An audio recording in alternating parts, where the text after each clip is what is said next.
मेरी तलाक हो चुकी है।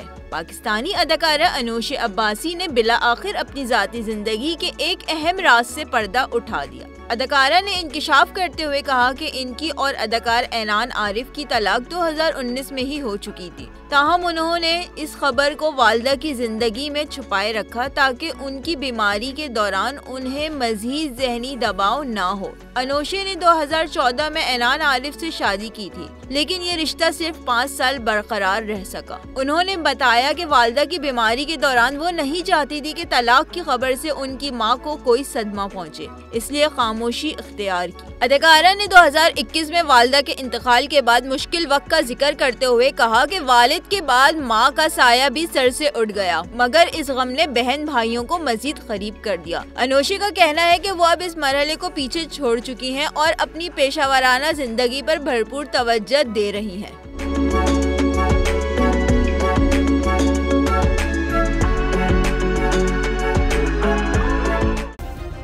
सब्सक्राइब करें और बेल दबाएं ताकि कोई खबर रह न जाए।